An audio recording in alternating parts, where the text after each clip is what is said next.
ಒಂಬತ್ತನೇ ತರಗತಿ ವಿದ್ಯಾರ್ಥಿಗಳಿಗೆ ಏಜು ಆಲ್ರೌಂಡರ್ ಚಾನೆಲ್ಗೆ ಸ್ವಾಗತ. ಈ ದಿನ ನಿಮ್ಮ ಹಿಂದಿಯ 6ನೇ ಪಾಠ ಚೇರಾಪುಂಜಿ ಸೆ ಆಯಾ ಹೂँ, ಚೇರಾಪುಂಜಿಯಿಂದ ಬಂದಿದ್ದೇನೆ ಎಂಬ 6ನೇ ಪಾಠವನ್ನು ನೋಡೋಣ. ಪ್ರದೀಪ್ ಪಂತ್ ಇದರ ಲೇಖಕರು. ಈ ಪಾಠದ ಆಶಯವೇನು ಮೊದಲು ತಿಳಿದುಕೊಳ್ಳೋಣ. यात्रा से प्रादेशिक ज्ञान प्राप्त होता है. लोगों के रहन सहन, प्राकृतिक दृश्यों का सौंदर्य आदि का प्रत्यक्ष अनुभव मिलता है. ಈಗ ನೋಡಿ, ಓದಿ ಕಲಿ ನೋಡಿ ಕಲಿ ಅಂತ ನಾವು ಹೇಳ್ತೀವಿ. ಪ್ರವಾಸ ಮಾಡುವುದರಿಂದ ಕೂಡ ನಮಗೆ ಅನೇಕ ಬಗೆಯ ಜ್ಞಾನ ಅರಿವಿಗೆ ಬರ್ತದೆ. ಕೇವಲ ಓದಿನಿಂದ ಎಲ್ಲ ಬಗೆಯ ಜ್ಞಾನವನ್ನು ನಾವು ತಿಳಿದುಕೊಳ್ಳಲು ಸಾಧ್ಯವಿಲ್ಲ. ಯಾತ್ರಾ ಸೆ ಪ್ರಾದೇಶಿಕ ಜ್ಞಾನ ಪ್ರಾಪ್ತ ಹೋತಾ ಹೈ. ಈ ಯಾತ್ರೆಯಿಂದ, ಪ್ರವಾಸದಿಂದ ಪ್ರಾದೇಶಿಕ ಜ್ಞಾನ ನಮಗೆ ಬರ್ತದೆ. ಲೋಗೋಂ ಕೆ ರಹನ್ ಸಹನ್, ಜನರ ರಹನ್ ಸಹನ್ ಅಂದರೆ ಇರುವಿಕೆ, ಜೀವನ ಮಟ್ಟ, ಜನರ ಜೀವನ ಮಟ್ಟ ನಮಗೆ ಗೊತ್ತಾಗ್ತದೆ. ಪ್ರಾಕೃತಿಕ ದೃಶ್ಯೋಂಕ ಸೌಂದರ್ಯ, ಅಲ್ಲಿಯ ಆ ಪ್ರದೇಶದ ಪ್ರಾಕೃತಿಕ ಸೌಂದರ್ಯ, ಆ ನಿಸರ್ಗದ ಸೌಂದರ್ಯವನ್ನು ನಾವು ಸವಿಯಬಹುದು. ಆದಿಕ ಇತ್ಯಾದಿ ಪ್ರತ್ಯಕ್ಷ ಅನುಭವ ಮಿಲ್ತಾ ಹೈ. ಇದನ್ನು ನಾವು ಪ್ರತ್ಯಕ್ಷವಾಗಿ ನಮ್ಮ ಕಣ್ಣಿನಿಂದ ನೋಡಬಹುದು.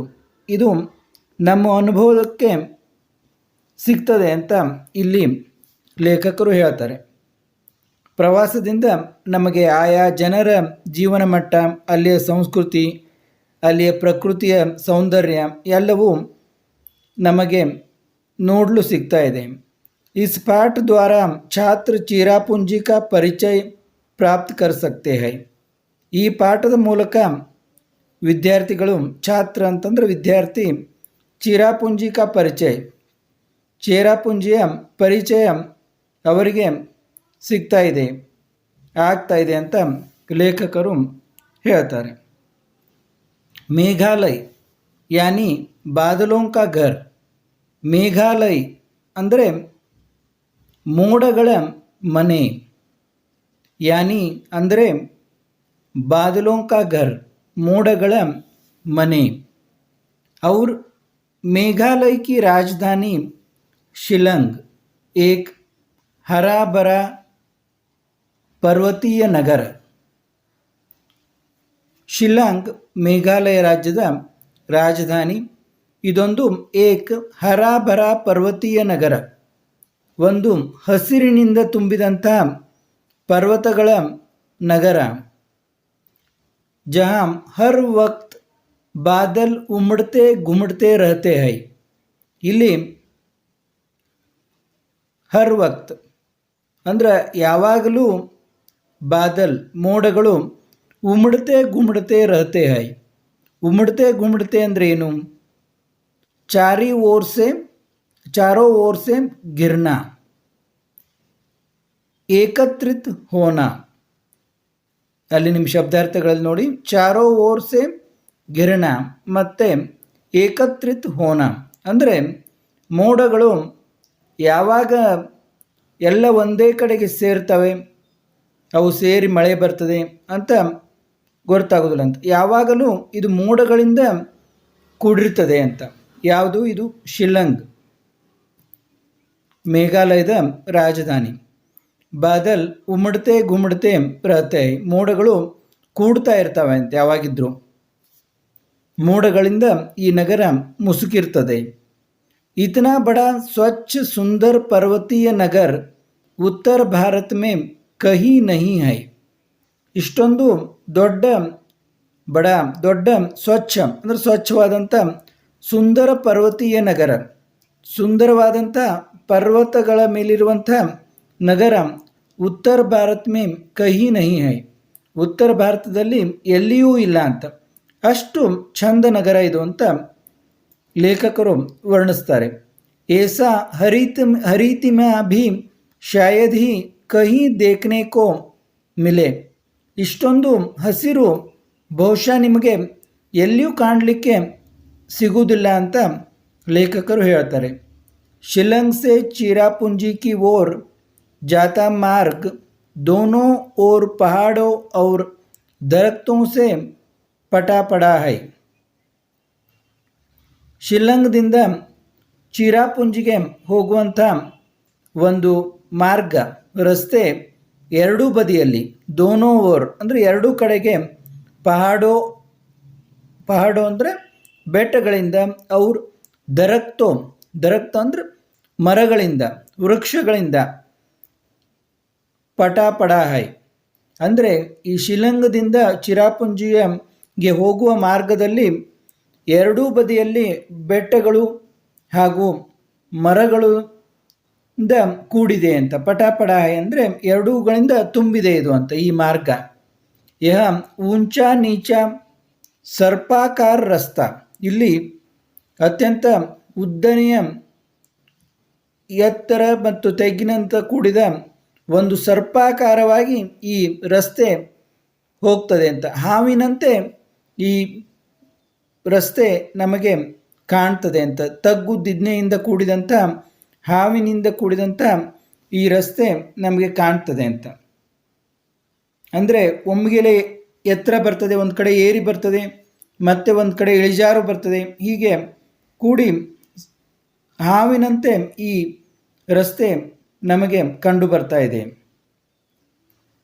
ರಾಸ್ತೆ ಕೋ ಪಾರ್ ಕರ್ತೆ ಹುಯೆ ದಿಖಾಯಿ ಪಡ್ತೆ ಹೈ ಬಾದಲ್, ಈ ರಸ್ತೆಯನ್ನು ನಾವು ದಾಟುವಾಗ ನಮಗೆ ಮೋಡಗಳು ಕಾಣ್ತವೆ.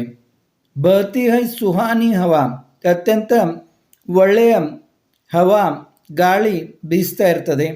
ಅವ್ರು ಕಭಿ ಕಭಿ ಹೋ ಜಾತಿ ಹೈ ಬೂಂದಾ ಬಾಂದಿ, ಕೆಲವೊಮ್ಮೆ ತುಂತುರು ಮಳೆ ಆಗ್ತದೆ ಅಂತ, ಹನಿ ಹನಿ ಮಳೆ ಕೂಡ ಬೀಳ್ತದೆ ಈ ರಸ್ತೆಯಲ್ಲಿ ನಾವು ಪ್ರಯಾಣ ಮಾಡುವಾಗ. ಹಮಾರಿ ಜೀಪ್ ಶಿಲ್ಲಂಗ್ ಸೆ 53 किलोमीटर दूर ಚಿರಾಪುಂಜಿ ಕಿ ಓರ್ ಬಡ್ ರಹಿ ಹೈ. ನಮ್ಮ ಜೀಪು ಶಿಲಂಗದಿಂದ 53 ಕಿಲೋಮೀಟರ್ ದೂರದಲ್ಲಿರುವ ಚಿರಾಪುಂಜಿಯ ಕಡೆಗೆ ಬಡ್ ರಹಿ ಹೈ ಅಂದರೆ ಹೋಗ್ತಾ ಇದೆ, ಮುಂದೆ ಹೋಗ್ತಾ ಇದೆ. ಮೇರೆ ಸಾಥ್ ರಾಜ್ಯ ಕೆ ಏಕ್ ಅಧಿಕಾರಿ ಶ್ರೀ ಸಂಗಮಾ ಔರ್ ಉನ್ಕೆ ದೋ ದೋಸ್ತ್ ಬೈಟೆ ಹೈ.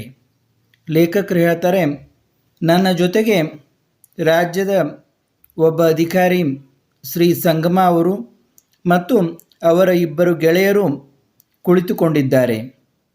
ಮೈ ಜೀಪ್ ಕಿ ಕಿಡಕಿ ಬಂದ್ ಕರ್ತೆ ಹುಯೆ ಸಂಗಮ ಸೆ ಪೂಚ್ತಾ ಹೂಂ. ನಾನು ಈ ಜೀಪಿನ ಕಿಟಕಿಯನ್ನು ಬಂದ್ ಮಾಡ್ತಾ, ವಿಂಡೋವನ್ನು ಕ್ಲೋಸ್ ಮಾಡ್ತಾ ಸಂಗಮ ಅವರಿಗೆ ಕೇಳ್ತೇನೆ, ಕ್ಯಾ ಸಾಲ್ ಭರ್ ಯಹ ವರ್ಷಾ ಹೋತಿ ರಹತಿ ಹೈ, ಇಲ್ಲಿ ವರ್ಷ ಪೂರ್ತಿ ಮಳೆ ಆಗ್ತಾ ಇರ್ತದ? ಜಿ ಹಾಂ ಸಂಗಮ ಕೇಳ್ತೆ ಹೈ, ಹೌದು ಅಂತ ಸಂಗಮ ಅವರು ಹೇಳ್ತಾರೆ. आपको जानकर ताजुब होगा कि मेघालय में खपत से ज़्यादा पन बिजली का उत्पादन होता है. ನಿಮಗೆ ಕೇಳಿದರೆ ಆಶ್ಚರ್ಯ ಆಗ್ಬೋದು. ತಾಜೂಬ್ ಅಂತಂದರೆ ಆಶ್ಚರ್ಯ ಆಗ್ಬೋದು. ಇಲ್ಲಿ ಮೇಘಾಲಯದಲ್ಲಿ ಖಪತ್ ಸೆ ಜ್ಯಾದಾ ಪನ್ ಬಿಜ್ಲಿ ಕಾ ಉತ್ಪಾದನ ಹೋತಾ ಹೈ. ಇಲ್ಲಿ ಖಪತ್ ಸೆ ಜ್ಯಾದಾ ಅಂದರೆ ಖಪತ್ ಅಂದರೆ ಮಾಲ್ ಕಿ ಬಿಕ್ರಿ, ಯಾವುದೇ ಒಂದು ಸಾಮಾನುಗಳ ಮಾರಾಟಕ್ಕಿಂತ ಪನ್ ಬಿಜ್ಲಿ ಅಂದರೆ ಜಲವಿದ್ಯುತ್ ಕಾ ಉತ್ಪಾದನ ಹೋತಾ ಹೈ, ಜಲವಿದ್ಯುತ್ಗಳ ಉತ್ಪಾದನೆ ಅತ್ಯಂತ ಹೆಚ್ಚಿಗೆ ಇದೆ ಅಂತ. ಯಾವುದೇ ಸಾಮಾನುಗಳ ಮಾರಾಟಕ್ಕಿಂತ ಇಲ್ಲಿ ಜಲವಿದ್ಯುತ್ಗಳ ಉತ್ಪಾದನೆ ಭಾಳ ಇದೆ, ಅದನ್ನು ಭಾಳ ಮಾರಾಟ ಮಾಡ್ತೀವಿ ಅನ್ನುವ ಒಂದು ಆಶ್ಚರ್ಯ ಸಂಗತಿಯನ್ನು ಸಂಗಮ ಅವರು ಲೇಖಕರಿಗೆ ಹೇಳ್ತಾರೆ. हम अतिरिक्त बिजली अन्य राज्यों को दे देते हैं. ನಾವು ಈ ಹೆಚ್ಚುವರಿಯಾಗಿ ಉಳಿದಂಥ ವಿದ್ಯುತ್ತನ್ನು ಬೇರೆ ರಾಜ್ಯಗಳಿಗೆ ಕೊಡ್ತೀವಿ. ಏಸಾ ಹೌದಾ ಅಂತ ಕೇಳ್ತಾರೆ. ಮೈ ಸಚ್ಮುಚ್ ಆಶ್ಚರ್ಯ ಸೆ ಪೂಚ್ತಾ ಹೂँ. ಹೌದಾ ಅಂತ ಅವರು ಖಂಡಿತವಾಗಿ ಲೇಖಕರು ಆಶ್ಚರ್ಯದಿಂದ ಕೇಳ್ತಾರೆ. ಸಂಗಮ कहते हैं. ಸಂಗಮ ಅವರು ಹೇಳ್ತಾರೆ, वैसे यदि यहाँ सभी गांव बिजली से जगमगा उठे तो भी अतिरिक्त बिजली का उत्पादन होता रहेगा. ಒಂದೇಳೆ ಇಲ್ಲಿ ಎಲ್ಲ ಹಳ್ಳಿಗಳು ಕೂಡ ವಿದ್ಯುತ್ತಿನಿಂದ ಜಗಮಗ ಅಂತ ಹೊಳೆದರೂ ಕೂಡ, ಅಷ್ಟೊಂದು ನಾವು ವಿದ್ಯುತ್ತನ್ನು ಉಪಯೋಗಿಸಿದರೂ ಕೂಡ, तो भी अतिरिक्त बिजली का उत्पादन होता रहेगा. ಅಷ್ಟು ನಾವು ವಿದ್ಯುತ್ತನ್ನು ಬಳಕೆ ಮಾಡಿದರೂ ಕೂಡ ಮತ್ತೆ ಹೆಚ್ಚಿನ ವಿದ್ಯುತ್ ಇಲ್ಲಿ, ಅದಕ್ಕಿಂತಲೂ ಹೆಚ್ಚಿನ ವಿದ್ಯುತ್ತು ಇಲ್ಲಿ ಉತ್ಪಾದನೆ ಆಗ್ತದೆ ಅಂತ. ಅಂದರೆ ಎಲ್ಲ ಹಳ್ಳಿಗಳು ಬೆಳಗುವಂತೆ ಜಗಮಗ ಅಂತ ಬೆಳಗುವಷ್ಟು ನಾವು ವಿದ್ಯುತ್ತನ್ನು ಉಪಯೋಗಿಸಿದರೂ ಕೂಡ ಇನ್ನೂ ಹೆಚ್ಚು ವಿದ್ಯುತ್ ನಮಗೆ ಉಳಿತದೆ ಅಂತ. ಅಂದರೆ ಅಲ್ಲಿ ಅಷ್ಟೊಂದು ಜಲವಿದ್ಯುತ್ ಉತ್ಪಾದನೆ ಆಗ್ತದೆ ಆ ಮೇಘಾಲಯದಲ್ಲಿ ಅನ್ನೋದನ್ನು ಇಲ್ಲಿ ಸಂಗಮ ಅವರು ಲೇಖಕರಿಗೆ ಹೇಳ್ತಾರೆ. हम पहाड़ों को निहारते हुए आगे बढ़ रहे हैं. ನಾವು ಈ ಬೆಟ್ಟಗಳನ್ನು ಗಮನಗೊಟ್ಟು ನೋಡುತ್ತಾ, ನಿಹಾರತೆ ಅಂದರೆ ಧ್ಯಾನಪೂರ್ವಕ ದೇಖನ, ಲಕ್ಷ್ಯಗೊಟ್ಟು ಮಗ್ನರಾಗಿ ನೋಡ್ತಾ ಆಗೆ ಬಡ್ ರಹೆ ಹೈ, ಮುಂದೆ ಹೋಗ್ತಾ ಇದ್ದೀವಿ. ಸಡಕ್ಕೆ ಉಸ್ ಪಾರ್ ಪಹಾಡಿ ಕೂರೆ ಸೆ ಗಿರಿ ಹುಯೇ ಹೈ. ಈ ಬೆಟ್ಟಗಳು ಮಂಜಿನಿಂದ ಮುಚ್ಚಿವೆ, ಮಂಜಿನಿಂದ ಕೂಡಿವೆ. ಆ ದಾರಿ ಒಂದನ್ನು ಬಿಟ್ಟರೆ ಅಕ್ಕಪಕ್ಕದಲ್ಲಿ ಈ ಬೆಟ್ಟಗಳು ಮಂಜಿನಿಂದ ಕೂಡಿರುವಂಥ ಬೆಟ್ಟಗಳು ನಮಗೆ ಕಾಣಸಿಗ್ತಾ ಇದ್ದಾವೆ. ತೀನ್ ಪರ್ವತೀಯ ಅಂಚಲೋं में बंटा हुआ है ಮೇಘಾಲಯ. ಮೂರು ಮುಖ್ಯ ಪರ್ವತದ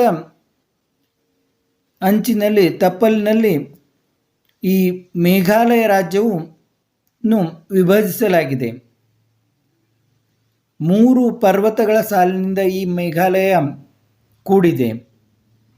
ಖಾಸಿ, ಅವು ಯಾವ್ಯಾವು ಆ ಪರ್ವತಗಳ ಸಾಲು ಅನ್ನೋದನ್ನು ಇಲ್ಲಿ ಕೊಟ್ಟಿದ್ದಾರೆ. ಖಾಸಿ ಪರ್ವತ್, ಗಾರೋ ಪರ್ವತ್ और ಜಯಂತಿಯಾ ಪರ್ವತ್. ಈ ಖಾಸಿ, ಗಾರೋ ಮತ್ತು ಜಯಂತಿಯಾ ಪರ್ವತಗಳಿಂದ ಈ ಮೇಘಾಲಯ ಕೂಡಿದೆ ಅಂತ. ಈ ಮೇಘಾಲಯ ರಾಜ್ಯವು ಹಂಚಲ್ಪಟ್ಟಿದೆ ಅಂತ, ವಿಭಜನೆಯಾಗಲ್ಪಟ್ಟಿದೆ ಅಂತ ಈ ಮೂರು ಪರ್ವತಗಳ ಸಾಲಿನಿಂದ. और इन्हीं 3 पर्वतीय अंचलों से बने हैं 5 ಜಿಲ್ಲೆ. ಈ ಪರ್ವತಗಳ ತಪ್ಪಲಿನಲ್ಲಿ ನಮಗೆ 4 ಜಿಲ್ಲೆಗಳು ಸಿಗ್ತವೆ. ಇವುಗಳಿಂದಲೇ, ಈ ಪರ್ವತಗಳಿಂದಲೇ 4 ಜಿಲ್ಲೆಗಳನ್ನು ಮಾಡಲಾಗಿದೆ. ಹರ್ ಅಂಚಲ್ ಕಿ ಅಪ್ನಿ ಅಲಗ್ ಸಂಸ್ಕೃತಿ ಹೈ. ಪ್ರತಿಯೊಂದು ಈ ಪರ್ವತ ಪ್ರಾಂತ್ಯದ ತಪ್ಪಲಿನಲ್ಲಿ ತನ್ನದೇ ಆದ ಒಂದು ಸಂಸ್ಕೃತಿಯನ್ನು ನಾವು ಕಾಣ್ತೀವಿ ಅಂತ. ಅಲಗ್ ಸಂಸ್ಕೃತಿ ಹೈ ಅಂದರೆ ಒಂದು ವಿಭಿನ್ನ ಸಂಸ್ಕೃತಿ ಇದೆ ಅಂತ. ರೀತಿ ರಿವಾಜ್, ಪರ್ವ ಉತ್ಸವ ಹೈ. ಅಲ್ಲಿಯ ರೀತಿ ನೀತಿಗಳಲ್ಲಿ ಕೂಡ ನಾವು ಬೇರೆ ಬೇರೆ ಕಾಣ್ತೀವಿ. ಪರ್ವ ಉತ್ಸವ ಹೈ, ಅಲ್ಲಿ ಒಂದು ವರ್ಷ ನಡೆಯುವಂಥ ಉತ್ಸವಗಳಲ್ಲಿಯೂ ಕೂಡ ವಿಭಿನ್ನತೆ ಇದೆ. ಲೇಕಿನ್ ಹರ್ ಕಹಿ ಪಾರಿವಾರಿಕ ವ್ಯವಸ್ಥಾ ಮಾತೃ ಸತ್ತಾತ್ಮಕ ಹೈ. ಇಲ್ಲಿ ನೋಡಿ, ಪಾರಿವಾರಿಕ ವ್ಯವಸ್ಥಾ, ಈ ಕೌಟುಂಬಿಕ ವ್ಯವಸ್ಥೆ.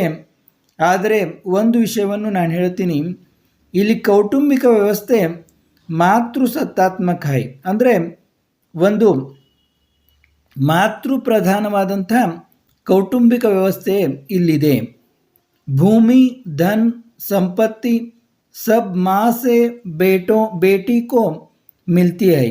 ಇಲ್ಲಿ ಭೂಮಿ ಆಗಲಿ, ಹಣ ಆಗಲಿ ಮತ್ತು ಉಳಿದ ಯಾವುದೇ ಸಂಪತ್ತಾಗಲಿ, ಇದು ತಾಯಿಯಿಂದ ನೇರವಾಗಿ ಮಗಳಿಗೆ ಹೋಗ್ತದೆ ಅಂತ.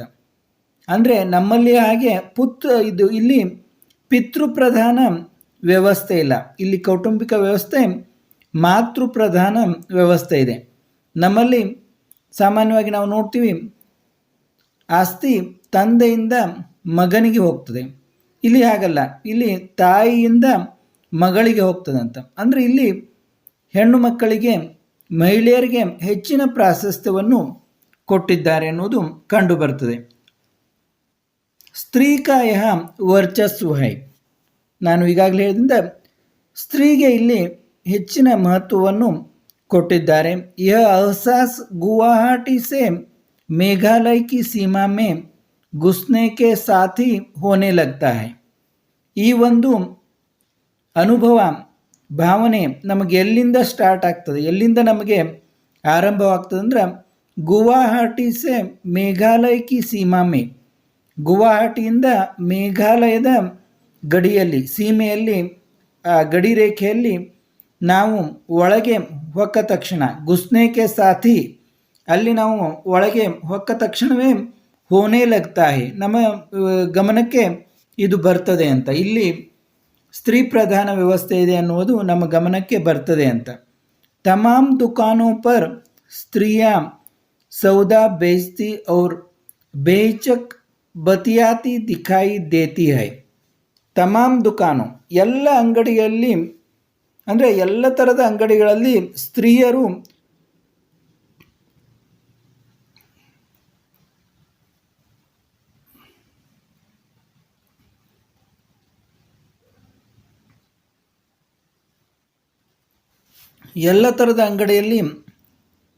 ಸ್ತ್ರೀಯರು ಈ ಕೊಡು ತೆಗೆದುಕೊಳ್ಳುವಂಥ ಸಾಮಾನುಗಳನ್ನು ಮಾರುವಂಥ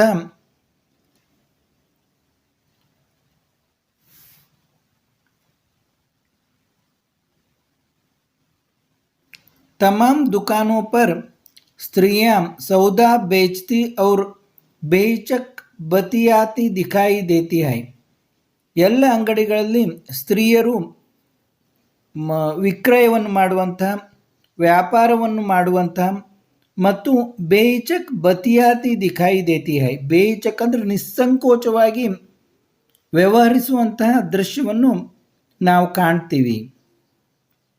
ದಿಖಾಯಿ ದೇತಿ ಅಂತಂದರೆ ನೋಡಲಿಕ್ಕೆ ನಮಗೆ ಸಿಗ್ತಾ ಇದೆ. ಇಲ್ಲಿ ಸ್ತ್ರೀಯರೇ ವ್ಯಾಪಾರವನ್ನು ಮಾಡುವ ದೃಶ್ಯ ನಿಸ್ಸಂಕೋಚವಾಗಿ, ಬೇಚಕ್ ಅಂದರೆ ನಿಸ್ಸಂಕೋಚವಾಗಿ ನಡವಳಿಕೆ, ಅವರ ಒಂದು ಇದು ವ್ಯವಹಾರ ಮಾಡುವುದನ್ನು ನಾವು ಕಾಣ್ತೀವಿ ಅಂತ. ಶಿಲ್ಲಂಗ್ ಮೇ ಭೀ ಉನ್ಹೇ ದುಕಾನೋं पर बैठे देखा जा सकता है. ಶಿಲ್ಲಂಗದಲ್ಲಿ ಕೂಡ ಅವರು ಅಂಗಡಿಗಳಲ್ಲಿ ಕುಂತಿರುವುದನ್ನು ನಾವು ಕಾಣಬಹುದು ಅಂತ ಇಲ್ಲಿ ಲೇಖಕರು ಹೇಳ್ತಾರೆ. ಶಾಯದ್ ಯಹ ಸ್ಥಿತಿ ಪೂರ್ವೋತ್ತರ ಕೆ ಅನ್ಯ ರಾಜ್ಯೋं में भी है. ಬಹುಶಃ ಈ ಸ್ಥಿತಿ ಪೂರ್ವೋತ್ತರದ ಇಲ್ಲಿ ಉಳಿದ ರಾಜ್ಯಗಳಲ್ಲಿ ಕೂಡ ಇದೆ ಅಂತ. ಅಂದರೆ ಈ ಭಾರತದ ಪೂರ್ವೋತ್ತರ ರಾಜ್ಯಗಳಲ್ಲಿ ಈ ಸ್ತ್ರೀ ಪ್ರಧಾನ ವ್ಯವಸ್ಥೆ ಇದ್ದ ಹಾಗೆ ಕಾಣ್ತದೆ. ಭಲೆ ಹಿ ವಹ ಮಾತೃಸತ್ತಾತ್ಮಕ ಪರಿವಾರ ವ್ಯವಸ್ಥಾ ನ ಹೋ. ಇಲ್ಲ, ಇಲ್ಲಿ ಏನು ಹೇಳ್ತಾರೆ ಅಂದರೆ ಲೇಖಕರು, ಅಂದರೆ ಈ ಅಂಗಡಿಯಲ್ಲಿ ವ್ಯಾಪಾರ ಮಾಡುವಂಥ ಒಂದು ಇದು ಬಹುಶಃ ಪೂರ್ವೋತ್ತರದ ಎಲ್ಲ ರಾಜ್ಯಗಳಲ್ಲೂ ಇದೆ. ಆದರೆ ಮಾತೃಸತ್ತಾತ್ಮಕ ಪರಿವಾರ ವ್ಯವಸ್ಥಾ ನ ಹೋ, ಅಂದರೆ ಈ ಕೌಟುಂಬಿಕ ವ್ಯವಸ್ಥೆಯಲ್ಲಿ ಮಾತೃಪ್ರಧಾನವಾದ ವ್ಯವಸ್ಥೆ ಇಲ್ಲದೇ ಇರಬಹುದು. ಆದರೆ ಏನು ಇದು ವ್ಯಾಪಾರ ಮಾಡುವುದಲ್ಲ, ಸ್ತ್ರೀಯರು ಮುಖ್ಯವಾಗಿ ವ್ಯಾಪಾರ ಮಾಡುವುದನ್ನು ಉಳಿದ ರಾಜ್ಯಗಳಲ್ಲೂ ಕೂಡ, ಪೂರ್ವೋತ್ತರದ ಉಳಿದ ರಾಜ್ಯಗಳಲ್ಲೂ ಕೂಡ ನಾವು ಬಹುಶಃ ಕಾಣ್ತೀವಿ ಅಂತ ಲೇಖಕರು ಹೇಳ್ತಾರೆ. ಅದಕ್ಕೆ ಮುಂದೆ ಹೇಳ್ತಾರೆ ನೋಡಿ ಅವರು, कुछ साल पहले मणिपुर की राजधानी इंफाला में भी यही सब देखा था. ಅವರು ಇದನ್ನು ಯಾಕೆ ಹೇಳ್ತಾರೆ ಅಂದರೆ, ಸ್ವಲ್ಪ ವರ್ಷಗಳ ಮುಂಚೆ ಮಣಿಪುರದ ರಾಜಧಾನಿ ಇಂಫಾಲದಲ್ಲಿಯೂ ಕೂಡ ಇದನ್ನು ನಾನು ನೋಡಿದ್ದೆ ಅಂತ ಅವ್ರು ಹೇಳ್ತಾರೆ. ಅಂದರೆ ಅವರು ಮಣಿಪುರದ ರಾಜಧಾನಿ ಇಂಫಾಲಕ್ಕೆ ಕೂಡ ಎದಕ್ಕೂ ಹೋಗಿದ್ದರು. ಆವಾಗೂ ಕೂಡ ಈ ಸ್ತ್ರೀಯರು ವ್ಯಾಪಾರ ಮಾಡುವುದನ್ನು ಅವರು ನೋಡಿದ್ರು ಅಂತ. ಸ್ತ್ರೀಯೋಂ ಕಾ ಪೂರಾ ಬಾಜಾರ್ ಹಿ ಹೈ ವಹ. ಅಲ್ಲಿ ಸ್ತ್ರೀಯರಿಂದಲೇ ಕೂಡಿದಂತಹ ಪೂರಾ ಅಂದರೆ ಟೋಟಲ್ ಆಗಿ ಸ್ತ್ರೀಯರಿಂದಲೇ ಕೂಡಿದಂಥ ಬಾಜಾರ್ ಮಾರ್ಕೆಟು ಅಲ್ಲಿ ಇದೆ ಅಂತ, ಇಲ್ಲಿ ಇಂಫಾಲದಲ್ಲಿ. ಜಿಸೆ ಮಾಹಿತಿ ಬಜಾರ್ ಕತೆ ಹೈ, ಅದಕ್ಕೆ ಮಾಹಿತಿ ಬಜಾರ್ ಅಂತ ಕರೀತಾರೆ. ಯಾನಿ ಮಾ ಕಾ ಬಜಾರ್ ಅಂದರೆ ಮಾ ಕಾ ಬಜಾರ್ ಅಂದರೆ ತಾಯಿಯ ಬಜಾರ್ ಅಂದರೆ ತಾಯಿಯ ಪೇಟೆ ಮಾರ್ಕೆಟ್ ಅಂತ ಅದಕ್ಕೆ ಕರೀತಾರೆ. ದಿನ್ ಭರ್ ಸಾಮಾನ್ ಕಿ ಬಿಕ್ರಿ ಕರ್ ಶಾಮ್ ಕೋ ಅಪ್ನೆ ಅಪ್ನೆ ಘರ್ ಲೌಟ್ತಿ ಹೈ. ಅಲ್ಲಿ ಮಹಿಳೆಯರು ದಿನಪೂರ್ತಿ ಸಾಮಾನುಗಳನ್ನು ಮಾರಾಟ ಮಾಡುವುದನ್ನು ಮಾಡಿ ಸಾಯಂಕಾಲ ಅಂದರೆ ಸಂಜೆ ತಮ್ಮ ತಮ್ಮ ಮನೆಗಳಿಗೆ ಹೋಗ್ತಾರೆ. ಶಾಮ್ ಕೋ ಅಪ್ನೆ ಅಪ್ನೆ ಘರ್ ಲೌಟ್ತಿ ಹೈ ಅಂತ ಲೇಖಕರು ಹೇಳ್ತಾರೆ. ಕಿಸಿ ಪ್ರಕಾರ ಕಾ ವರ್ಗ ಭೇದ ನಹಿ, ಅಲ್ಲಿ ಯಾವುದೇ ಥರದ ವರ್ಗ ಭೇದ ಇಲ್ಲ. ಅಂದರೆ ಮೇಲು ಕೀಳು ಗಂಡು ಹೆಣ್ಣು ಅನ್ನುವಂಥ ಯಾವುದೇ ವರ್ಗ ಭೇದ ಇಲ್ಲ. ಯಾನಿ ಅಮೀರ್ ಘರೋं की स्त्रियां भी इस माइती बाजार में मिल जाएगी और गरीब घरों की स्त्रियां भी. ಇಲ್ಲಿ ನೋಡಿ, ಈ ಮಾಹಿತಿ ಬಜಾರ್ನಲ್ಲಿ ಅಮೀರ್ ಘರೋ ಅಂತಂದ್ರೆ ಶ್ರೀಮಂತ ಮನೆಯ ಸ್ತ್ರೀಯರು ಕೂಡ ನಮಗೆ ಕಾಣಸಿಗ್ತಾರೆ, ಮತ್ತು ಗರೀಬ್ ಘರೋಂ ಕಿ ಸ್ತ್ರೀಯ ಬಡತನದ ಮಹಿಳೆಯರು ಕೂಡ ನಮಗೆ ಇಲ್ಲಿ ಸಿಗ್ತಾರೆ ಅಂತ. ಈ ಮಾಹಿತಿ ಬಜಾರ್ನಲ್ಲಿ ಶ್ರೀಮಂತ ಮಹಿಳೆಯರು ಬಡ ಮಹಿಳೆಯರು ಇಬ್ಬರೂ ನಮಗೆ ಕಾಣಸಿಗ್ತಾರೆ, ಅಲ್ಲಿ ಯಾವುದೇ ವರ್ಗ ಭೇದ ಇಲ್ಲ ಅಂತ. तभी एक मोड़ निकलने पर चेरापूंजी का छोटा सा बाजार दिखाई पड़ता है. ಇಲ್ಲಿ ಒಂದು ಮೋಡ ಮರೆಯಾದ ಮೇಲೆ ನಮಗೆ ಚೇರಾಪುಂಜಿಯ ಒಂದು ಸಣ್ಣ ಮಾರ್ಕೆಟ್ ಪೇಟೆ ಕಾಣಿಸ್ತಾ ಇದೆ. और इस बाजार में भी दुकानों पर बैठी है महिलाएं. ಈ ಬಾಜಾರ್ನಾಗ ಕೂಡ ಈ ಮಾರ್ಕೆಟ್ನಲ್ಲಿಯೂ ಕೂಡ ಅಂಗಡಿಗಳಲ್ಲಿ ಹೆಣ್ಣುಮಕ್ಕಳು ಕುಳಿತುಕೊಂಡಿದ್ದಾರೆ. ಫಿರ್ ಚಾಹೆ ದುಕಾನ್ ಫಲ್ ಸಬ್ಜಿಯೋಂ ಕಿ ಹೋ ಯಾ ಚಾಯ್ ಕಿ, ಆ ಅಂಗಡಿ ಒಂದು ಫಲ ತರಕಾರಿ ಹಣ್ಣು ತರಕಾರಿ ಮಾಡುವ ಅಂಗಡಿ ಆಗಲಿ ಅಥವಾ ಚಾಯ್ ಅಂಗಡಿ ಆಗಲಿ ಚಾದ ಅಂಗಡಿ ಆಗಲಿ ಎಲ್ಲ ಕಡೆಯೂ ಹೆಣ್ಣುಮಕ್ಕಳು ಕುಳಿತುಕೊಂಡಿದ್ದಾರೆ ಅಂತ. ಹಮ್ ಆಗೆ ಬಡ್ ಜಾತೆ ಹೈ, ನಾವು ಮುಂದುವರಿಯುತ್ತೇವೆ ಅಂತ, ನಾವು ಮುಂದೆ ಹಾಗೆ ಹೋಗ್ತಾ ಇದ್ದೀವಿ. ಕುಚ್ ಆಗೆ ಬಡ್ಕರ್ ಸಂಗಮಾನೆ ಜೀಪ್ ರುಕ್ವಾದಿ, ಸ್ವಲ್ಪ ಮುಂದೆ ಹೋದ ನಂತರ ಸಂಗಮ ಅವರು ಜೀಪನ್ನು ನಿಂದಿರಿಸಿದರು. ಹಮ್ ಸಭಿ ನೀಚೆ ಉತ್ತರ್ ಗಯೆ, ನಾವೆಲ್ಲರೂ ಕೆಳಗೆ ಇಳಿದುಕೊಂಡ್ವಿ. ನೀ ದಿಖಾಯಿ ಪಡ್ ರಹಾ ಹೈ ನೋಶಂಗ್ ಥಿಯಾಂಗ್ ಪ್ರಪಾತ್, ಜೋ मौसमाई प्रपात के नाम से लोकप्रिय है. ऊंचे पहाड़ से सैकड़ों फुट नीचे पानी लगातार बेरोक टोक गिर रहा है. ಇಲ್ಲಿ ಎಲ್ಲರೂ ತೆಳಗಿಳಿದು ನೋಡ್ತೀವಿ. ಸಾಮ್ನೆ ದಿಕಾಯಿ ಪಡ್ ರಹಾ ಹೈ, ಎದುರಿಗೆ ಕಾಣಿಸ್ತಾ ಇದೆ ಈ ನೋಶಂಗ್ ತಿಯಾಂಗ್ ಪ್ರಪಾತ. ನೋಶಂಗ್ ತಿಯಾಂಗ್ ಅನ್ನುವಂಥ ಒಂದು ಕಂದರ ಕಣಿವೆ ದೊಡ್ಡ ಪ್ರಪಾತ, ಜೋ ಮೌಸ್ಮಾಯ್ ಪ್ರಪಾತ್ ಕೆ ನಾಮ್ ಸೆ ಲೋಕಪ್ರಿಯ ಹೈ. ಈ ಕಂದರ ಮೌಸ್ಮಾಯ್ ಪ್ರಪಾತ ಅಂತ ಪ್ರಸಿದ್ಧವಾಗಿದೆ. ಊಂಚೆ ಪಹಾಡ್ ಸೆ ಸೈಕಡೋ ಫುಟ್ ನೀಚೆ ಪಾನಿ ಲಗಾತಾರ್, ಊಂಚೆ ಪಹಾಡ್ ಸೆ ಅಂದರೆ ಎತ್ತರವಾದ ಬೆಟ್ಟಗಳಿಂದ ಪರ್ವತಗಳಿಂದ ಸಾವಿರಾರು ಫೂಟು ಎತ್ತರದಿಂದ ನೀರು ಒಂದೇ ಸಮನೆ ಲಗಾತಾರ ಅಂದರೆ ಒಂದೇ ಸಮನೆ ಬೇರೋಕ್ ಟೋಕ್ ಯಾವುದೇ ಅಡೆತಡೆ ಇಲ್ಲದೆ ಗಿರ್ ರಹಾ ಹೈ ಬೀಳ್ತಾ ಇದೆ ಅಂತ. ಸಾವಿರಾರು ಫೂಟು ಎತ್ತರದ ಪರ್ವತಗಳಿಂದ ಯಾವುದೇ ಅಡೆತಡೆ ಇಲ್ಲದೆ ನೀರು ಒಂದೇ ಸಮನೆ ಬೀಳ್ತಾ ಇದೆ. ವ ದೇಖಿಯೇ सामने रहा बांग्लादेश, संगमा के साथियों में से एक कहता है. ಈ ಸಂಗಮಾನ ಗೆಳೆಯರು ಬಂದಿದ್ರಲ್ಲ, ಅದರಲ್ಲಿ ಒಬ್ಬರು ಹೇಳಿದರು, ಇಲ್ಲಿ ನೋಡ್ರಿ ಎದುರುಗಡೆ ಅದೇ ಬಾಂಗ್ಲಾದೇಶ ಅಂತ. अभी अभी जब जीप से उतरे थे हल्की धूप थी, ಈಗೀಗ ನಾವು ಜೀಪಿಂದ ತೆಳಗಿಳಿದಿದ್ವಿ. ಸ್ವಲ್ಪ ಧೂಪ್ ಅಂದರೆ ಬಿಸಿಲು ಇತ್ತು. और अभी क्षण भर बाद ही बादल गिरे और हल्की हल्की ವರ್ಷಾ ಹೋನೆ ಲಗಿ. ಸ್ವಲ್ಪ ಹೊತ್ತಿಗೆ ಮತ್ತೆ ಮೋಡಗಳು ಮುಸುಕಿದವು, ಮೋಡಗಳು ಎಲ್ಲ ಒಗ್ಗೂಡಿದವು, ಸಣ್ಣಗೆ ಮಳೆಯಾಗಲು ಪ್ರಾರಂಭಿಸಿತು. ಹಲ್ಕಿ ಹಲ್ಕಿ ಸ್ವಲ್ಪ ಸ್ವಲ್ಪ ವರ್ಷಾ ಹೋನೆ ಲಗಿ, ಮಳೆ ಆಗಲಿಕ್ಕೆ ಪ್ರಾರಂಭ ಆಯಿತು. ಮೈ ಸಂಗಮಾ ಕೆ ಆಗೆ ಅಪ್ನಾ ಪುರಾಣ ಸವಾಲ್ ದೋರಾತಾ ಹೂँ.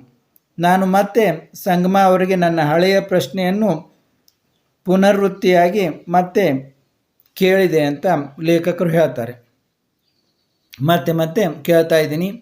ಕ್ಯಾ ಸಾಲ್ ಭರ್ ಯಹ ವರ್ಷ ಹೋತಿ ರಹತಿ ಹೈ, ಪೂರಾ ವರ್ಷ ಇದೇ ರೀತಿ ಮಳೆ ಆಗ್ತಾ ಇರ್ತದ? ಸಂಗಮ ಹಸ್ತೆ ಹುಯೇ ಕಹತೆ ಹೈ. ಸಂಗಮ ಅವರು ನಗ್ತಾ ಹೇಳ್ತಾರೆ, ಪಂತ್ ಸಾಹಬ್ ಯಹ ಚೇರಾಪುಂಜಿ ಹೈ.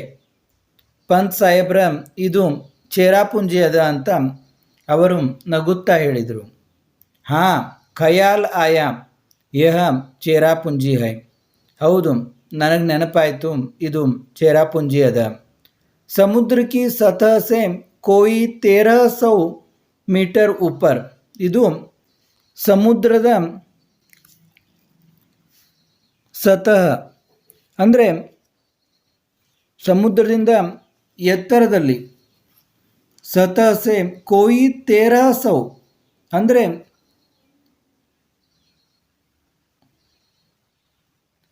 1300 ಮೀಟರ್ ಉಪರ್, 1300 ಮೀಟರ್ ಎತ್ತರವಾಗಿ ಸಮುದ್ರ ತಳದಿಂದ 1300 ಮೀಟರ್ ಎತ್ತರದಲ್ಲಿ ಈ ಚೇರಾಪುಂಜಿ ಇದೆ. जो विश्व में सबसे अधिक वर्षा वाले स्थान के लिए ಪ್ರಸಿದ್ಧ है. ಇದು ಜಗತ್ತಿನಲ್ಲಿಯೇ ಅತ್ಯಂತ ಹೆಚ್ಚಿಗೆ ಮಳೆಯಾಗುವ ಜಾಗ ಅಂತ ಅನ್ನುವ ಸ್ಥಾನದಲ್ಲಿ ಪ್ರಸಿದ್ಧಿಯಾಗಿದೆ ಅಂತ. ಅಂದರೆ ಚಿರಾಪುಂಜಿ ಅನ್ನುವುದು 1300 ಮೀಟರ್ ಸಮುದ್ರದಿಂದ ಎತ್ತರವಾಗಿದೆ. ಇದು ಜಗತ್ತಿನಲ್ಲೇ ಅತ್ಯಂತ ಹೆಚ್ಚಿಗೆ ಮಳೆಯಾಗುವ ಪ್ರದೇಶ ಎನ್ನುವ ಪ್ರಸಿದ್ಧಿಯನ್ನು ಪಡೆದಿದೆ. हम लोग कभी कल कल छल छल करते प्रपात को निहार रहे हैं. ನಾವಿಲ್ಲಿ ಹಾಗೆ ಮಾತಾಡ್ತಾ ಶಬ್ದವನ್ನು ಮಾಡ್ತಾ ಪ್ರಪಾತವನ್ನು ನೋಡ್ತಾ ಇದ್ದೀವಿ. ಕಭಿ ಪಾನಿ ಸೆ ಗಿರೆ ಬಾಂಗ್ಲಾದೇಶಕ್ಕೆ ಭೂಭಾಗ್ಕೋ. ಒಮ್ಮೆ ಈ ನೀರಿನಿಂದ ಕೂಡಿದಂತಹ ಬಾಂಗ್ಲಾದೇಶದ ಭೂಭಾಗವನ್ನು ನೋಡ್ತಾ ಇದ್ದೀವಿ. ವರ್ಷಾ ಫಿರ್ ಬಂದ್ ಹೋ ಗಯಿ ಹೈ, ಧೂಪ್ ಫಿರ್ ಖಿಲ್ ಆಯಿ ಹೈ. ಮತ್ತೆ ಮಳೆ ಬಂದಾಯಿತು ಅಂದರೆ ನಿಂತು ಬಿಡ್ತು, ಮತ್ತೆ ಬಿಸಿಲು ಅರಳಿತು. ಖಿಲ್ ಆಯಿ ಹೈ, ಧೂಪ್ ಫಿರ್ ಖಿಲ್ ಆಯಿ ಹೈ ಅಂದರೆ ಬಿಸಿಲು ಮತ್ತೆ ಅರಳಿತು, ಬಂದಿತು.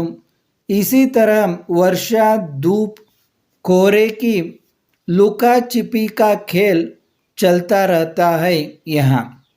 ಲೇಖಕರು ಹೇಗೆ ಹೇಳ್ತಾರೆ ನೋಡಿ, ಇಲ್ಲಿ ಇದೇ ರೀತಿಯಾಗಿ ಮಳೆ, ಬಿಸಿಲು, ಮಂಜು, ಕೋಹರೆ ಅಂತಂದರೆ ಮಂಜು, ಮಳೆ, ಬಿಸಿಲು, ಮಂಜು ಇವುಗಳ ಲುಕಾಚಿಪಿ ಕಾ ಖೇಲ್ ಒಂದು ಕಣ್ಣು ಮುಚ್ಚಾಲೆ ಆಟ ಚಲ್ತಾ ರಹತಾ ಹೈ ಯಹಾ. ಈ ಮಳೆ, ಬಿಸಿಲು, ಮಂಜು ಇವುಗಳ ಒಂದು ಕಣ್ಣು ಮುಚ್ಚಾಲೆ ಆಟ ನಡೆದೇ ಇರ್ತದೆ ಅಂತ ಇಲ್ಲಿ ಈ ಮೇಘಾಲಯದಲ್ಲಿ. ಹಮ್ ಲೋಗ್ ಅಬ್ ಜೀಪ್ ಮೇ ಬೈಠಕರ್ ಲೌಟ್ ರಹೇ ಹೈ. ನಾವು ಈಗ ಜೀಪ್ನಲ್ಲಿ ಕುಳಿತುಕೊಂಡು ಮರಳಿ ಬರ್ತಾ ಇದ್ದೀವಿ. ಸಂಗಮ ರಾಸ್ತೆ ಮೇ ಖಾಸಿ ಜಯಂತಿಯಾ ಔರ್ गारो पहाड़ियों के लोगों के बारे में बताने लगते हैं. ಸಂಗಮ ಅವರು ದಾರಿಯಲ್ಲಿ ಈ ಖಾಸಿ ಜಯಂತಿಯ ಅವ್ರ ಗಾರೋ, ಈ ಖಾಸಿ ಜಯಂತಿಯ ಮತ್ತು ಗಾರೋ ದಲ್ಲಿಯ ಈ ಬೆಟ್ಟದ ಜನರ ಬಗ್ಗೆ, ಪರ್ವತದ ಜನರ ಬಗ್ಗೆ ಹೇಳ್ತಾ ಹೋಗ್ತಾ ಇದ್ದಾರೆ. वे कहते हैं ಅವರು ಹೇಳ್ತಾರೆ खासियों को यहाँ सम्मान की दृष्टि से देखा जाता है. ಇಲ್ಲಿ ಖಾಸಿಯೋ ಅಂದರೆ ಆ ಖಾಸಿ ಬೆಟ್ಟದಲ್ಲಿ ನೆಲೆಸಿರುವಂಥ ಜನರಿಗೆ ಒಂದು ಗೌರವ ದೃಷ್ಟಿಯಿಂದ ನೋಡ್ತಾರೆ. ಕರೀಬ್ 6 लोग गारो लोगों की मातृभूमि है गारो पर्वतमाला है. ಸುಮಾರು 6 ಲಕ್ಷ ಜನರ ವಾಸಸ್ಥಾನ ಮಾತೃಭೂಮಿಯಾಗಿದೆ ಈ ಗಾರೋ ಪರ್ವತಮಾಲಾ. ಈ ಗಾರೋ ಪರ್ವತ ಶ್ರೇಣಿಯಲ್ಲಿ ಸುಮಾರು 6 ಲಕ್ಷ ಜನರಿದ್ದಾರೆ. यह माना जाता है कि गारो समूह बोडो जाति का अंग है. ಹೀಗೆ ತಿಳಿಯಲಾಗಿದೆ ಈ ಗಾರೋ ಸಮೂಹ ಇದೆಯಲ್ಲ, ಈ ಗಾರೋ ಜನರ ಸಮೂಹ ಬೋಡೋ ಜನರ ಸಮೂಹದ ಒಂದು ಅಂಗ ಅಂತ ತಿಳಿಯಲಾಗಿದೆ ಅಂತ ಹೇಳ್ತಾರೆ. ನೋಂಗ್ಕ್ರೇಮ್ ಖಾಸಿಯೋಂ ಕಾ ಪ್ರಮುಖ ನೃತ್ಯ है. ನೋಂಗ್ಕ್ರೇಮ್ ಎನ್ನುವುದು ಈ ಖಾಸಿ ಜನರ ಒಂದು ಮುಖ್ಯ ನೃತ್ಯವಾಗಿದೆ. जयंतिया पहाड़ियों के उत्सव का नाम है बेहडन खलाम. बेहडन खलाम ಅನ್ನುವುದು ಜಯಂತಿಯ ಜನರ ಜಯಂತಿಯ ಬೆಟ್ಟದಲ್ಲಿ ಪರ್ವತದಲ್ಲಿ ವಾಸಿಸುವ ಜನರ ಒಂದು ಉತ್ಸವದ ಹೆಸರು बेहडन खलाम ಅನ್ನುವುದು. आगे चलकर एक स्थान पर जीप रुकती है. ಮುಂದೆ ಹೋಗಿ ಒಂದು ಸ್ಥಳದಲ್ಲಿ ಜೀಪ್ ಮತ್ತೆ ನಿಲ್ತದೆ. ಹಮ್ ಉತರ್ತೆ ಹೈ, ನಾವು ಇಳಿಯುತ್ತೇವೆ. ಬಗಲ್ ಮೇ ಏಕ್ ಗೋಲಾಕಾರ ವಿಶಾಲ ಪತ್ತರ್ ಹೈ, ನಮ್ಮ ಪಕ್ಕದಲ್ಲೇ ಒಂದು ವಿಶಾಲವಾದ ಗೋಲಾಕಾರದ ಕಲ್ಲು ಇದೆ. ಸಂಗಮ ಬತಾತೆ ಹೈ, ಸಂಗಮ ಅವರು ಹೇಳ್ತಾರೆ ಯಹ ಪ್ರಾಕೃತಿಕ ಶಿವಲಿಂಗ ಹೈ, ಇದು ಒಂದು ನೈಸರ್ಗಿಕವಾಗಿ ಇರುವಂತಹ ನ್ಯಾಚುರಲ್ ಆಗಿರುವಂತಹ ಶಿವಲಿಂಗ ಅಂತ. ಸಚ್ಮುಚ್ ಯಹ ಪ್ರಕೃತಿ ಕಾ ಆಶ್ಚರ್ಯ ಹೈ, ಇದು ನಿಜವಾಗಿಯೂ ಒಂದು ಪ್ರಕೃತಿಯ ಆಶ್ಚರ್ಯ ಅಂತ ಹೇಳ್ತಾರೆ ಅವರು. और आश्चर्य तो मासमाई गांव की ಗುಫಾಯೇ ಬಿ ಹೈ. ಮತ್ತೊಂದು ಆಶ್ಚರ್ಯವೇನೆಂದರೆ ಈ ಮಾಸ್ಮಾಯಿ ಗಾಂವದಲ್ಲಿ, ಮಾಸ್ಮಾಯಿ ಹಳ್ಳಿಯಲ್ಲಿ ಅಂದರೆ ಗ್ರಾಮದಲ್ಲಿ, ಮಾಸ್ಮಾಯಿ ಗ್ರಾಮದಲ್ಲಿ ಇರುವಂತಹ ಗುಹೆಗಳು ಅವು ಕೂಡ ಆಶ್ಚರ್ಯಪೂರ್ವಕವಾಗಿವೆ ಅಂತ. ಏನು ಆಶ್ಚರ್ಯ ಇದೆ ಆ ಗುಹೆಗಳಲ್ಲಿ? ಹಮಾರಿ ಜೀಪ್ ಇನ್ ಗುಫಾವೋಂ ಕೆ ಪಾಸ್ ರುಕ್ತಿ ಹೈ, ಈ ಗುಹೆಗಳ ಹತ್ತಿರ ನಮ್ಮ ಜೀಪು ನಿಂತಿತು. ಗುಫಾಯೇ ಇತ್ನಿ ಅಂಧೇರಿ ಹೈ ಕಿ ಮಶಾಲ್ ಯಾ ಟಾರ್ಚ್ ಜಲಾಯೆ ಬಿನಾ ಉನ್ಮೆ ಪ್ರವೇಶ್ ನಹಿ ಕರ್ ಸಕ್ತೆ. ಈ ಗುಹೆಗಳಲ್ಲಿ ಇಷ್ಟೊಂದು ಕತ್ತಲೆ ಇದೆ ಅಂದರೆ ನಾವು ಮಶಾಲ್ ಅಂದರೆ ಒಂದು ಕಟ್ಟಿಗೆಗೆ ಒಂದು ಅರಿವೆ ಬಟ್ಟೆ ಏನಾದರೂ ಸುತ್ತಿ ಅದಕ್ಕೆ ಒಂದು ಬೆಂಕಿಯನ್ನು ಹಚ್ಚಿ ಏನಾದರೂ ಕೆರೋಸಿನ್ನು ಪೆಟ್ರೋಲು ಈಗ ಏನಾದರೂ ಒಂದು ಇದನ್ನು ಮಾಡಿಕೊಂಡು ನಾವು ಹಚ್ಕೋತೀವಲ್ಲ, ಇದಕ್ಕೆ ಮಶಾಲ್ ಅಂತೀವಿ. ಆ ರೀತಿ ಏನಾದರೂ ಹಚ್ಚಿಕೊಂಡು ನಾವು ಒಳಗೆ ಹೋಗಬೇಕಾಗ್ತದೆ, ಅಥವಾ ಒಂದು ಟಾರ್ಚನ್ನು ಹಿಡಿದುಕೊಂಡು ಬ್ಯಾಟ್ರಿಯನ್ನು ಹಿಡಿದುಕೊಂಡು ನಾವು ಒಳಗೆ ಹೋಗಬೇಕಾಗ್ತದೆ. ಅಷ್ಟೊಂದು ಈ ಗುಹೆಗಳಲ್ಲಿ ಕತ್ತಲೆ ಇರ್ತದೆ, ಹಾಗೆ ಹೋಗ್ಲಿಕ್ಕೆ ಬರೋದಿಲ್ಲ ಅನ್ನೋದನ್ನು ಲೇಖಕರು ಹೇಳ್ತಾರೆ. ಗುಫಾಯೇ ಇತ್ನಿ ಅಂಧೇರಿ ಹೈ ಕಿ ಮಶಾಲ್ ಯಾ ಟಾರ್ಚ್ ಜಲಾಯೆ ಬಿನಾ ಉನ್ಮೆ ಪ್ರವೇಶ್ ನಹಿ ಕರ್ ಸಕ್ತೆ. ಅಂದರೆ ಅಲ್ಲಿ ಅಷ್ಟೊಂದು ಕತ್ತಲೆ ಇರೋದರಿಂದ ಈ ಮಶಾಲ್ ಅಥವಾ ಟಾರ್ಚನ್ನು ಹಿಡಿದುಕೊಂಡು ನಾವು ಹೋಗಬೇಕಾಗ್ತದೆ. ಸಂಗ್ಮಾ ಕಾ ಏಕ್ ಸಾಥಿ ಕಹತಾ ಹೈ, ಅವರ ಸಂಗ್ಮಾ ಅವರ ಗೆಳೆಯ ಒಬ್ಬರು ಹೇಳಿದರು, ಹಮ್ನೆ ಮಶಾಲೆ ಜಲಾಲಿ ಹೈ ಔರ್ ಹಮ್ ಗುಫಾओं के अंदर आगे बढ़ रहे हैं, ನಾವು ಮಶಾಲನ್ನು ಹಚ್ಚಿಕೊಂಡು ಗುಹೆಯ ಒಳಗೆ ಹೋಗ್ತಾ ಇದ್ದೀವಿ, ಮುಂದೆ ಮುಂದೆ ಹೋಗ್ತಾ ಇದ್ದೀವಿ. ಅಗಲ್ ಬಗಲ್ ಊಪರ್ ನೀಚೆ, ಆಜು ಬಾಜು ಮೇಲೆ ಕೆಳಗೆ ಎಲ್ಲ ಕಡೆಗೂ ಕಲ್ಲು ಪತ್ಥರ್. ಸದಿಯೋ ಸೇ ಯೇ ಗುಫಾಯೇ ಇಸಿ ತರಹ ಹೈ, ಶತಮಾನಗಳಿಂದ ಈ ಗುಹೆಗಳು ಇದೇ ಥರ ಇದ್ದಾವೆ. ಅವ್ರ ದೂರ ಬಹುತ್ ದೂರ ತಕ್ ಚಲಿ ಗಯಿ ಹೈ, ಮತ್ತು ಬಹಳ ದೂರದಿಂದ ಇವು ಹಾಗೆ ಒಳಗಡೆ ಇದ್ದಾವೆ ಅಂತ. ತಕ್ ಚಲಿ ಗಯಿ ಹೈ, ತುಂಬ ಒಳಗೆ ಹೋಗ್ಬೋದು, ಅಷ್ಟೊಂದು ಉದ್ದವಾಗಿ ಈ ಗುಹೆಗಳು ಇವೆ. ಹಮ್ ಲೋಗ್ ಕುಚ್ ದೂರ ಜಾಕರ್ ಲೌಟ್ ಪಡ್ತೆ ಹೈ, ನಾವು ಸ್ವಲ್ಪ ದೂರ ಒಳಗಡೆ ಹೋಗಿ ವಾಪಸ್ ಬಂದ್ವಿ ಅಂತ ಲೇಖಕರು ಹೇಳ್ತಾರೆ. ಜೈಸೆ ಆಶ್ಚರ್ಯ ಲೋಕ್ಸೆ ಲೌಟ್ ರಹೆ ಹೈ, ನಮಗೆ ಯಾವ ರೀತಿ ಅನುಭವ ಆಗ್ತದೆ ಅಂದರೆ ಯಾವುದೇ ಒಂದು ಆಶ್ಚರ್ಯ ಲೋಕದಲ್ಲಿ ಹೋಗಿ ನಾವು ಮರಳ್ತಾ ಇದ್ದೀವಿ ಅನ್ನುವ ಅನುಭವ ಆಯಿತು ಅಂತ ಲೇಖಕರು ಹೇಳ್ತಾರೆ. ಅಂದರೆ ಈ ಕತ್ತಲೆಯಿಂದ ಕೂಡಿದಂಥ ಆ ಉದ್ದನೆಯ ಗುಹೆಗಳಲ್ಲಿ ಹೋಗಿ ಬರುವುದು ಒಂದು ತುಂಬ ಆಶ್ಚರ್ಯ ಲೋಕಕ್ಕೆ ಹೋಗಿ ಬಂದ ಹಾಗಾಯಿತು ಅಂತ ಲೇಖಕರು ಹೇಳ್ತಾರೆ. लेखक परिचय. प्रदीप पंत जी का जन्म लखनऊ के हल्द्वानी उत्तराखंड में 24 अप्रैल 1941 को हुआ. पंत जी के अब तक 6 उपन्यास प्रकाशित हुए हैं. ಪ್ರದೀಪ್ ಪಂತ್ ಅವರ ಜನ್ಮ ಲಖನೌದ ಹಲದ್ವಾನಿ ಉತ್ತರಾಖಂಡದಲ್ಲಿರುವಂಥ ಹಲದ್ವಾನಿಯಲ್ಲಿ 24 ಏಪ್ರಿಲ್ 1941 1941ನಲ್ಲಿ 24 ಏಪ್ರಿಲ್ಗೆ ಅವರ ಜನ್ಮವಾಯಿತು. पंत जी के अब तक 6 ಉಪನ್ಯಾಸ ಪ್ರಕಾಶಿತ ಹುಯೇ ಹೈ. ಅವರು 6 ಉಪನ್ಯಾಸಗಳು ಇಲ್ಲಿವರೆಗೆ ಪ್ರಕಟವಾಗಿವೆ. पंत जी की कन्नड़ में अनुदित कहानियों का संकलन ನ್ಯಾಯ ಮತ್ತು ಇತರ ಕಥೆಗಳು. ಪಂತ್ಜಿ ಅವರ ಕನ್ನಡದಲ್ಲಿ ಅನುವಾದವಾದಂಥ ಒಂದು ಕಥೆಗಳ ಸಂಕಲನಕ್ಕೆ ನ್ಯಾಯ ಮತ್ತು ಇತರ ಕಥೆಗಳು ಅನ್ನುವ ಹೆಸರಿನ ಒಂದು ಸಂಕಲನ शीर्षक से प्रकाशित हुए प्रकटणेಗೊಂಡಿದೆ. पंत जी के देश विदेश के यात्रा संस्मरणों के 4 संकलन है. ಈ ಪಂತಜಿ ಅವರ ದೇಶ ವಿದೇಶಗಳಲ್ಲಿ ಮಾಡಿರುವಂಥ ಈ ಯಾತ್ರೆಗಳ ಒಂದು ನೆನಪುಗಳು, ಈ ಪ್ರವಾಸದ ನೆನಪುಗಳ 4 ಸಂಕಲನಗಳು ಕೂಡ ಪ್ರಕಟಗೊಂಡಿವೆ ಅಂತ ಇಲ್ಲಿ ಕೊಟ್ಟಿದ್ದಾರೆ. ಇಲ್ಲಿಗೆ